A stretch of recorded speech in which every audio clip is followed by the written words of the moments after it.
Minash-shaytanir-rajim. Bismillahir-rahmanir-rahim.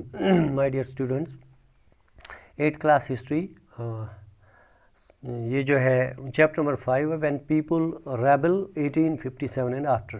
ہمارا lecture number 2 ہے. اس میں آج ٹاپک جو ہے ہمارا policies and the people. Policies and the people میں دیکھیں گے آج ہم کیا دیکھنے جا رہے ہیں.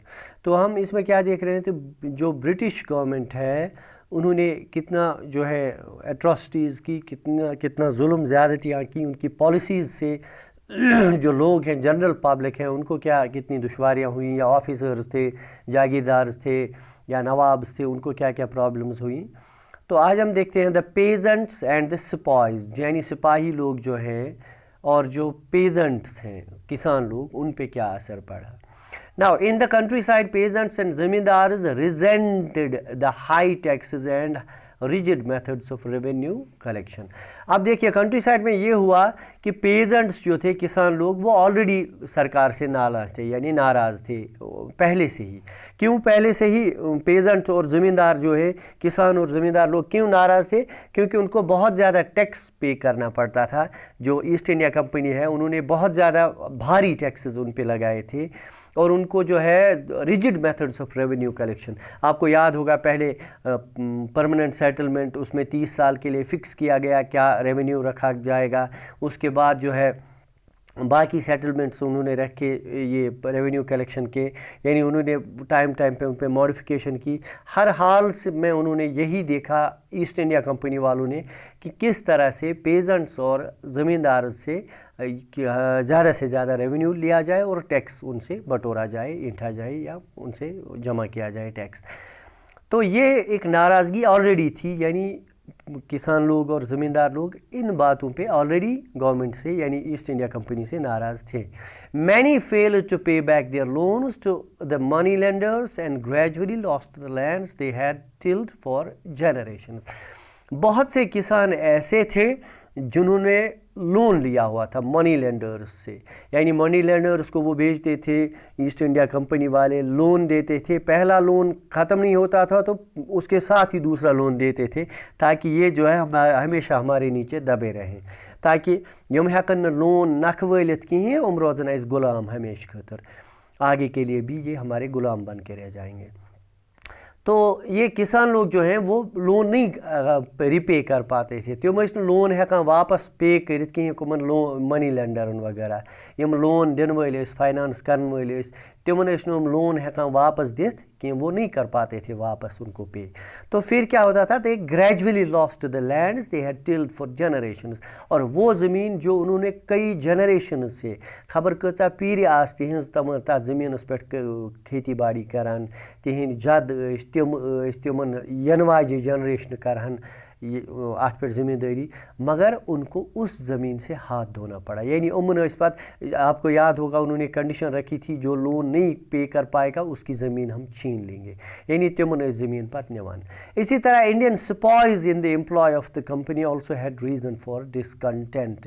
اسی طرح سپاہی لوگ جو تھے, سپاہی لوگ جو تھے جو ایسٹ انڈیا کمپنی میں نوکری کر رہے تھے, تو ان کو بھی ناراض ہونے کے کچھ وجوہات تھیں. There were reasons for them to be discontent with the East India Company, یعنی ان کو ایسٹ انڈیا کمپنی سے ناراض ہونے کے وجوہات تھے. امن تہِ آس پرابلم, ان کو بھی پرابلمز تھی.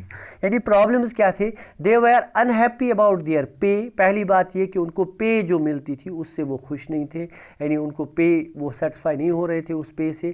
الاؤنسز جو ان کو الاؤنسز پے کے علاوہ جو پیسہ ملتا ہے اس سے بھی وہ سیٹسفائی نہیں تھے, یعنی تمن اس پے تو بیٚیہِ الاؤنسز کم تھٲیمٕتۍ تمو. اینڈ کنڈیشنز آف سروس, اور جو سروس کے کنڈیشنز تھے, کس حال میں آپ کو سروس کرنا ہے, آپ کو یہاں سے جانا ہی نہیں ہے, ان کو بند رکھا جاتا تھا کہ چھٹیاں بھی نہیں ملتی تھیں. تو یہ جس طرح انہوں نے پیسے یہ کسان لوگوں کو لیبرز کو بھی رکھا تھا کہ ان کو گھر جانے کی اجازت ہی نہیں ہوتی تھی. تو یہ جو ہے یہ کنڈیشنز جو تھیں ان سے سپاہیز لوگ جو ہیں, سپاہی لوگ, فوجی لوگ, وہ ناراض تھے گورنمنٹ ایسٹ انڈیا کمپنی سے.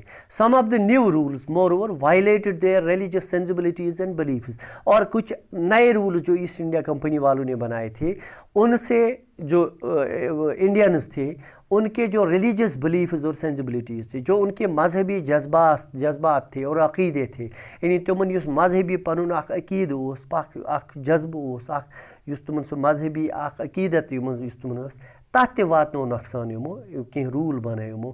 کچھ رولز انہوں نے ایسٹ انڈیا کمپنی والوں نے ایسے بنائے وہ سیدھے مداخلت تھی ان کے ریلیجس افیئرس میں، یعنی ڈائریکٹلی تھے ریلیجس افیئرس میں ان کی مداخلت تھی. جیسے آپ فارین کنٹریز میں دیکھتے ہیں، یورپ میں یا ایشین کچھ کنٹریز میں ایسا ہے کہ مسلمز کو یہ کہا جاتا ہے کہ آپ برقع مت پہنیے، تو یہ جو رول بنا کہ برقع مت پہنیے یہ سیدھے ریلیجس بلیف یا ریلیجس سینسبلٹی کے خلاف جاتا ہے. اسی طرح انڈیا میں بھی ایسٹ انڈیا کمپنی والوں نے ایسے رولز بنائے جو ان کے ریلیجس بلیفز کے خلاف تھے. ایک آپ کو انٹرسٹنگ بات آپ سن لیجئے کہ اس ٹائم میں کیا ہوتا تھا. In those days many people in the country, India میں بہت سے کنٹری میں بہت سے ایسے لوگ تھے جو یہ سوچتے تھے کہ اگر ہم نے سمندر کو پار کیا ہمارا مذہب ختم ہو جائے گا، یعنی ہم مذہب سے خارج ہو جائیں گے، یعنی ہم اپنی مذہب سے اور اپنی ذات سے ختم ہو جائیں گے. یعنی تم ٲسۍ ونان اگر یم سمندر اپور تر سون مذہب مکلیو اتی، سن ذات مکلیے اتی. تو ان کو یہ بلیف تھا، یہ ایک متھ تھا کہہ سکتے ہیں، یہ ایک ناسمجھی کا عالم یہ تھا کہ اگر ہم نے کراس کیا اس سی کو، سمندر کو، اگر ہم دوسری طرف گئے سمندر کو کراس کیا تو ہم اپنے مذہب سے اور اپنی کاسٹ اپنی ذات سے خارج ہو جائیں گے، اس سے نکل جائیں گے. تو یہ ان کا بلیف ایک تھا. تو 1824 میں جب سپاہیز کو کہا گیا کہ آپ کو برما جانا ہے سی روٹ سے جنگ لڑنے کے لیے، ایسٹ انڈیا کمپنی کے لیے ان کو لڑنے جانا تھا. کہاں؟ برما. اب چونکہ برما سی کے دوسری طرف تھا، یعنی سی کے اس پار تھا، اس کنڈیشن میں برما پہنچنے کے لیے ان کو سی سمندر پار کرنا تھا. تو ان کو کہا گیا تھا کہ آپ سمندر کے راستے سے جاؤ، آپ کو برما جانا ہے جنگ کرنے کمپنی کے لیے. They refuse to follow the order and they agreed. ہاں، انہوں نے کہا کہ یہ حکم ہم ماننے کے لیے تیار نہیں ہے. انڈین سپاہیز جو ہیں انہوں نے یہ حکم ماننے سے انکار کیا. انہوں نے کہا نہیں، ہم سی کو پار نہیں کر سکتے، سی روٹ کے ذریعے ہم نہیں جائیں گے، کیونکہ ہمارا جس کو کہتے ہیں ہمارا دھرم بھرشٹ ہو جائے گا، ہماری جو کاسٹ ہے ہماری کاسٹ سے ہم باہر نکالے جائیں گے، ہمارا دھرم بھرشٹ ہو جائے گا، سون مذہب ہی گژھِ خراب امہِ سۭتۍ. اچھا ٹھیک. So they agreed to go by the. ہاں، انہوں نے کہا چلو ہم جائیں گے لیکن ہمیں لینڈ روٹ کے ذریعے سے بھیجو، ہمیں خشکی کے راستے سے بھیجو. ہم بائی روڈ جائیں گے لیکن بائی سی ہم نہیں جائیں گے، سی روٹ کے ذریعے سے ہم نہیں جائیں گے. دے ویئر سیویئرلی پنشڈ، ان کو بہت زیادہ سزا دی جاتی تھی، سزا دی گئی. And since the issue did not die down in 1856 the company passed a new law. اب یہ رول پاس نہیں ہوا چونکہ اب یہ مسئلہ حل ہی نہیں ہوا، کیونکہ اس پہ سپاہیز جو ہیں، سپاہی لوگ جو ہیں انڈین سپاہیز، انہوں نے بہت زیادہ ریولٹ کیا، اس پہ بغاوت کی، اس پہ جو ہے ان کو پھر پنشمنٹ دی گئی. لیکن پھر مسئلہ پھر بھی نہیں ہوا حل. تو 1856 میں کمپنی نے نیا قانون بنایا. کیا قانون بنایا؟ Which stated that every new person who took up employment in the company's army had to agree to serve overseas if required. تو انہوں نے یہ قانون بنایا کہ جو بھی اب ایسٹ انڈیا کمپنی کی آرمی میں بھرتی ہوگا اس کو نوکری ملے گی، مگر اس کو کنڈیشن یہ ہے کہ اس کو اوورسیز بھی جانا پڑے تو اس کو جانا پڑے گا، اس کو راضی ہونا پڑے گا کہ اگر اس کو نوکری کرنے کے لیے یا لڑنے کے لیے یا ڈیفینس کے لیے سمندر کے دوسری طرف بھی جانا پڑے تو اس کو جانا پڑے گا، وہ انکار نہیں کر سکتا تھا. ٹھیک. ہاں. Sepoys also reacted to what was happening in the countryside. ہاں، سپاہیز کو ایک اور چیز جو کنٹری سائڈ میں ہو رہا تھا، جو ملک میں ہو رہا تھا، اس پہ بھی سپاہیز کو آبجیکشن تھی، یعنی انہوں نے اس پہ بھی جو ہے رد عمل شروع کر دیا. یعنی جو کسانوں پہ گزرتی تھی یا جو زمینداروں پہ گزرتی تھی، ظاہر سی بات ہے کیونکہ ان کے گھر والے وہ گاؤں سے ہی آتے تھے، ان کے گاؤں کے مطلب گھروں میں پڑوس میں اپنے وہی کسان لوگ تھے، وہی زمیندار لوگ تھے، تو ان کے اوپر ان کو جو ہے جو ان پہ ظلم زیادتیاں ہوتی تھی، تو اس پہ سپاہی لوگوں نے رد عمل شروع کیا، انہوں نے ریئیکٹ کیا اس بات پہ. Many of them were peasants and had families living in the villages. تو یہ سپاہیز جو تھے، یہ سپاہی لوگ جو تھے، ان کے بہت سے گاؤں میں ان میں سے بہت سے لوگ گاؤں میں رہنے والے تھے، ان کی وہاں پہ فیملیز تھیں، ان کے وہاں پہ پیزنٹ کسان لوگ تھے، تو انہوں نے جو ہے اس کا غصہ نکال لیا بہرحال.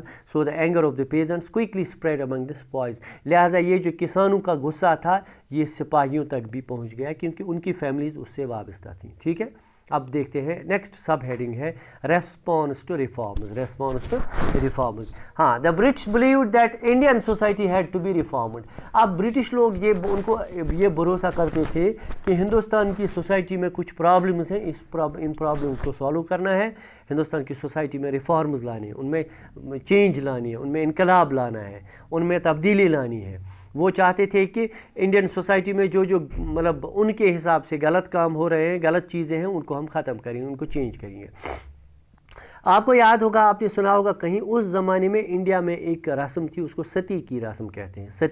ستی کا مطلب یہ ہے کہ وہاں پہ رول تھا انڈین ہندو سوسائٹی میں, جو ہندو کوئی مر جاتا تھا, کوئی میریڈ ہندو اگر مر جاتا تو اس کی بیوی کو اس کے ساتھ زندہ جلایا جاتا تھا. اس کو کہتے تھے وہ ستی ہو گئی, یعنی اس کو ستی ہونا پڑتا تھا. یعنی جو شوہر مر گیا, ہسبینڈ مر گیا ہندو سوسائٹی میں, اس کی بیوی کو زندہ جلنا پڑتا تھا اسی کے ساتھ. یہ رسم تھی, یہ ایک ان کا بلیف تھا, ایک ریت تھی ان کی کہ اس کو زندہ جلنا پڑتا تھا. ایک رواج یہ تھا. دوسرا رواج یہ تھا کہ ریمیریج وہ نہیں کر سکتے تھے. ابھی بھی ہندوؤں میں یہ ہے کہ اگر کوئی بیوی ہے, اس کا شوہر مر گیا, وہ دوسری شادی نہیں کر سکتی. یہ ہندو ان میں سوسائٹی میں ایک ریت ہے, رواج ہے ان کا. اب برٹش گورنمنٹ کو یہی چیزیں اچھی نہیں لگتی تھیں ان میں, انڈین سوسائٹیز میں. انہوں نے کہا نہیں, یہ چیزیں ہم ختم کریں گے, یہ ہم ان میں چینج کریں گے. So laws were passed to stop the practice of sati. انہوں نے قانون پاس کیے کہ پہلے ہم ستی کی رسم کو ختم کریں گے, یعنی ستی کوئی عورت نہیں ہو سکتی, کسی عورت کو زبردستی آگ میں نہیں بھیجا جائے گا, آگ میں نہیں جلایا جائے گا پتی کے ساتھ, مرے ہوئے شوہر کے ساتھ. اور دوسرا and to encourage the remarriage of widows. جو ویڈوز ہیں, جن کے شوہر مر جاتے ہیں, جو بیوہ عورتیں ہیں, ان کو دوبارہ سے شادی کرنے کے لیے انکریج کیا گیا ہے. یعنی یہ ستی کی رسم اور جو یعنی ویڈو رہنے کی رسم جو ہے, شادی نہ کرنے کی رسم جو ہے, ان دونوں کے خلاف انہوں نے قانون پاس کیے کہ ان کو سٹاپ کرنا ہے.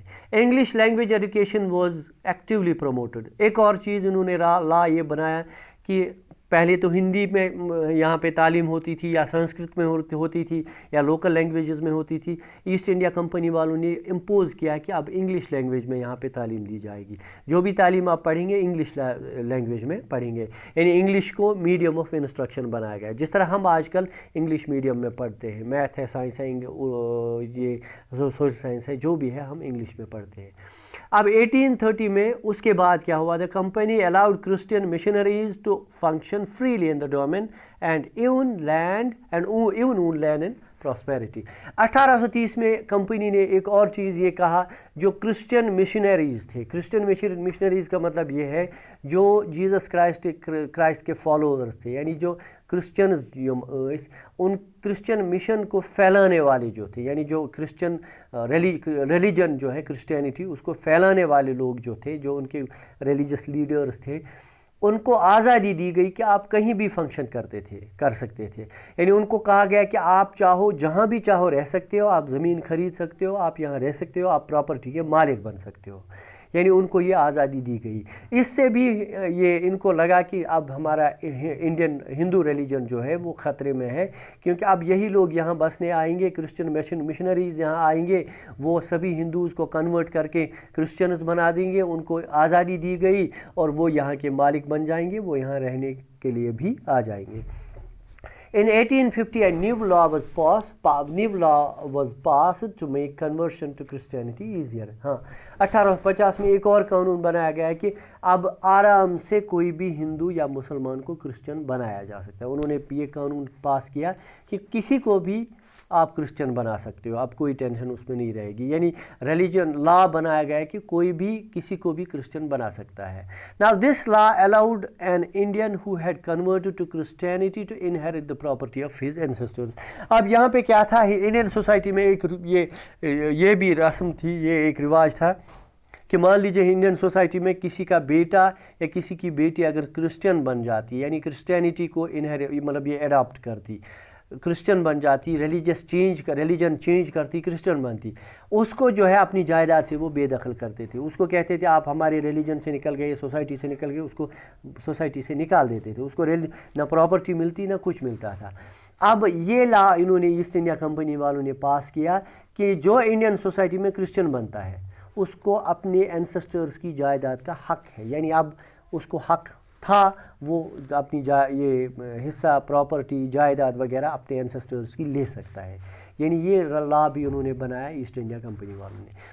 Many Indians began to feel that the British were destroying their religion۔ اب یہ ہے کہ ظاہر سی بات ہے بہت سے انڈینز کو یہ لگا کہ یہ برٹش والے جو ہیں، یہ برٹشرز جو ہیں، یہ ہمارے مذہب کو خراب کر رہے ہیں، یہ ہمارے مذہب میں انٹرفیئر کر رہے ہیں، ایک تو ریلیجس چینج کر رہے ہیں، کرسچن بنا رہے ہیں لوگوں کو، دوسرا ستی ہمارا ریلیجس میٹر ہے اس میں انٹرفیئر کر رہے ہیں، تیسرا شادی نہ کرنا، دوبارہ شادی نہ کرنا عورتوں کو، یہ بھی ہمارے ریلیجن میں ہے، اس کو بھی انٹرفیئر کر رہے ہیں۔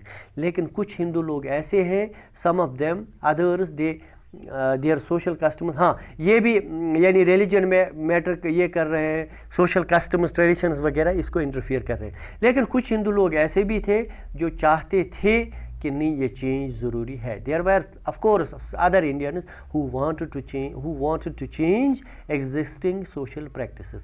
کچھ لوگ ہیں جیسے جو کہتے تھے کہ نہیں یہ غلط ہے، ستی کو کیوں زندہ جلایا جائے گا، کیوں زندہ کسی عورت کو جلنا ہے، شوہر مر گیا وہ دوبارہ شادی کر سکتی ہے۔ تو کچھ لوگ انڈیا میں تھے ایسے جو کہتے تھے کہ نہیں یہ غلط ہو رہا ہے، یعنی یہ جو ایگزسٹنگ پریکٹسز ہیں وہ چینج ہونی چاہیے، یعنی اس حساب سے وہ برٹشرز کے ساتھ تھے، وہ ریفارمز کے حق میں تھے۔ تو یہ یہاں پہ آپ ایک پکچر دیکھ سکتے ہیں، spies exchange news and rumours in the bazaars of North India, یعنی نارتھ انڈیا کے کسی بازار میں دو سپاہی لوگ ہیں، یہ آپس میں کوئی مطلب باتیں ڈسکشن وغیرہ کر رہے ہیں، ٹھیک ہے۔ تو آج کے لیے اتنا ہی، that was all for today, thanks for watching, thank you very much.